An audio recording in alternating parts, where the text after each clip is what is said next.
नमस्कार। श्रीमद् वाल्मीकि रामायण अखंड पाठ में आज पढ़ेंगे हम सुंदरकांड से 31 यानी 31वां सर्ग। और आज के सर्ग में है हनुमान जी का सीता को सुनाने के लिए श्री राम कथा का वर्णन करना। तो चलिए प्रारंभ करते हैं आज का पाठ।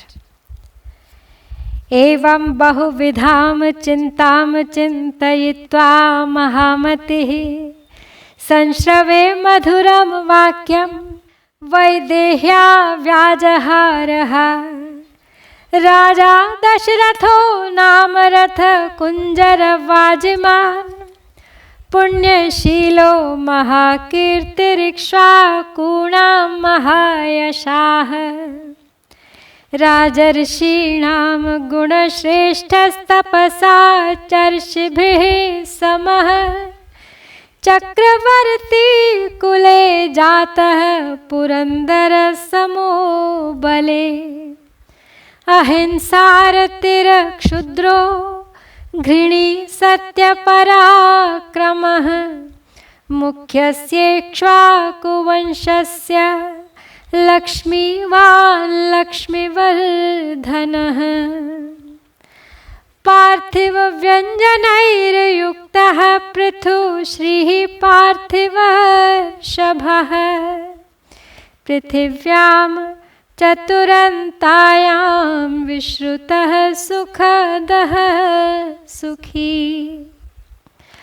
तो हनुमान जी ने बहुत सोच विचार किया कि किस प्रकार सीता जी से वार्तालाप हो पाए, और बहुत सोच विचार के उन्होंने यही निश्चय किया कि मीठी वाणी बोलकर मैं श्री राम के सारे संदेश को इस प्रकार उन्हें सुना दूंगा कि सीता को उन वचनों पर विश्वास हो जाए, उनका संदेह दूर हो जाए और मैं उनकी उन सब बातों का समाधान कर सकूं जिनका उनके मन में संशय है। तो इस प्रकार बहुत सी बातें सोच विचार कर महामति हनुमान जी ने सीता को सुनाते हुए मधुर वाणी में इस तरह कहना आरंभ किया। इक्ष्वाकु वंश में राजा दशरथ नाम से प्रसिद्ध एक पुण्यात्मा राजा हुए हैं। वे अत्यंत कीर्तिमान और महान यशस्वी थे। उनके यहाँ रथ, हाथी और घोड़े बहुत अधिक थे। उन श्रेष्ठ नरेश में राजर्षियों के समान गुण थे। तपस्या में भी वे ऋषियों की समानता करते थे। उनका जन्म चक्रवर्ती नरेशों के कुल में हुआ था। वे देवराज इंद्र के समान बलवान थे। उनके मन में अहिंसा धर्म के प्रति बड़ा अनुराग था। उनमें क्षुद्रता का नाम भी नहीं था। वे दयालु, सत्य पराक्रमी और श्रेष्ठ इक्ष्वाकु वंश की शोभा बढ़ाने वाले थे। वे लक्ष्मीवान नरेश, राजोचित लक्षणों से युक्त, परिपुष्ट शोभा से संपन्न और भूपालों में श्रेष्ठ थे। चारों समुद्र जिसकी सीमा है, उस संपूर्ण भूमंडल में सब ओर उनकी बड़ी ख्याति थी।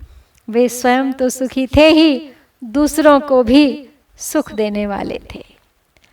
तस्य पुत्रः प्रियो ज्येष्ठस्ताराधिपनिभाननः रामो नाम विशेषज्ञः श्रेष्ठः सर्वधनुष्मताम्। रक्षिता स्वस्य वृत्तस्य स्वजनस्यापि रक्षिता, रक्षिता जीवलोकस्य धर्मस्य च परन्तपः। तस्य सत्याभिसन्धस्य वृद्धस्य वचनात् पितुः सभार्यः सह च भ्रात्रा वीरः प्रव्रजितो वनम्। तेन तत्र महारण्ये मृगयां परिधावता राक्षसा निहताः शूरा बहवः कामरूपिणः। जनस्थानवधं श्रुत्वा निहतौ खरदूषणौ ततस्त्वमर्षापहृता जानकी रावणेन तु। आगे सुनाते हुए कथा कहते हैं हनुमान कि उन राजा दशरथ के ज्येष्ठ पुत्र श्री राम नाम से प्रसिद्ध हैं। वे पिता के लाडले, चंद्रमा के समान मनोहर मुख वाले, संपूर्ण धनुर्धारियों में श्रेष्ठ और शस्त्र विद्या के विशेषज्ञ हैं। शत्रुओं को संताप देने वाले श्री राम अपने सदाचार के, स्वजनों के, इस जीव जगत के तथा धर्म के भी रक्षक हैं। उनके बूढ़े पिता महाराज दशरथ बड़े सत्य प्रतिज्ञ थे। उनकी आज्ञा से वीर श्री रघुनाथ जी अपनी पत्नी और भाई लक्ष्मण के साथ वन में चले आए। वहाँ विशाल वन में शिकार खेलते हुए श्री राम ने इच्छानुसार रूप धारण करने वाले बहुत से शूरवीर राक्षसों का वध कर डाला। उनके द्वारा जनस्थान के विध्वंस और खरदूषण के वध का समाचार सुनकर रावण ने अमर्षवश जनक नंदिनी सीता का अपहरण कर लिया। वंचयित्वा वने रामं मृगरूपेण मायया समार्गमाणस्तां देवीं रामः सीतां निन्दिताम्। आससाद वने मित्रं सुग्रीवं नाम वानरं ततः स वालिनं हत्वा रामः परपुरञ्जयः। आयच्छत् कपिराजं तु सुग्रीवाय महात्मने सुग्रीवेणाभिसन्दिष्टा हरयः कामरूपिणः। दिक्षु सर्वासु तां देवी विचिन्वन्तः सहस्रशः।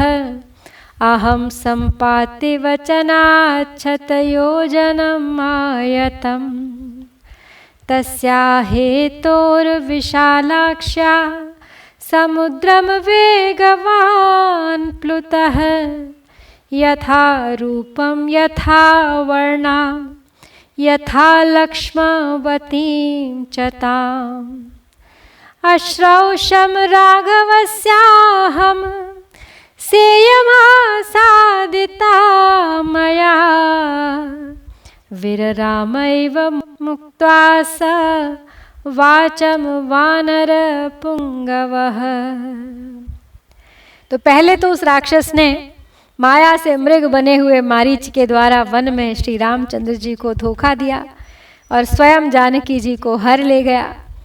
भगवान श्री राम परम साध्वी सीता की खोज करते हुए मतंग वन में आकर सुग्रीव नामक वानर से मिले और उनके साथ उन्होंने मैत्री स्थापित कर ली। तदनंतर शत्रु नगरी पर विजय पाने वाले श्री राम ने वाली का वध करके वानरों का राज्य महात्मा सुग्रीव को दे दिया। तत्पश्चात वानर राज सुग्रीव की आज्ञा से इच्छानुसार रूप धारण करने वाले हजारों वानर सीता देवी का पता लगाने के लिए संपूर्ण दिशाओं में निकले हुए हैं। उन्हीं में से एक मैं भी हूँ। मैं संपाति के कहने से विशाल लोचना विदेह नंदिनी की खोज के लिए 100 योजन विस्तृत समुद्र को वेगपूर्वक लांघ कर यहाँ आया हूँ। मैंने श्री रघुनाथ जी के मुख से जानकी जी का जैसा रूप, जैसा रंग तथा जैसे लक्षण सुने थे उनके अनुरूप ही इन्हें पाया है। इतना ही कहकर वानर शिरोमणि हनुमान जी चुप हो गए।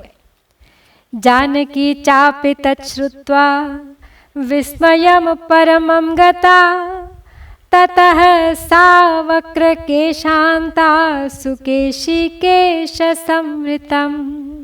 उन्नम्य वदनं भीरुः शिंशपामन्ववैक्षत। निशम्य सीता वचनं कपेश्च दिशश्च सर्वाः प्रदिशश्च वीक्ष्य। स्वयं प्रहर्षं परमं जगाम सर्वात्मना राममनुस्मरन्ति।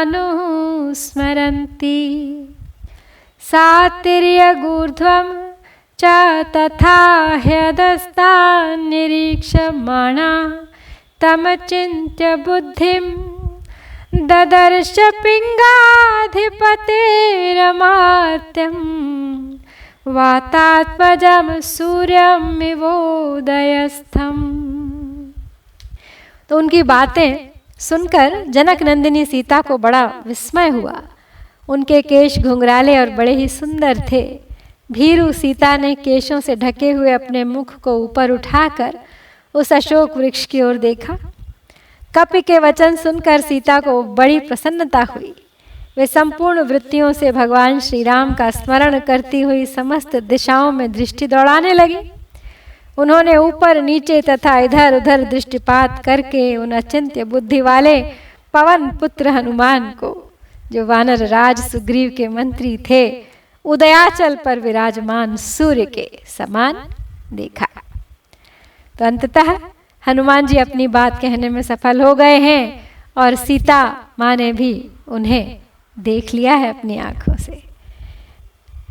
यहाँ पर हम श्री वाल्मीकि निर्मित आर्ष रामायण आदि काव्य के सुंदर कांड में 31वां सर्ग पूरा करते हैं।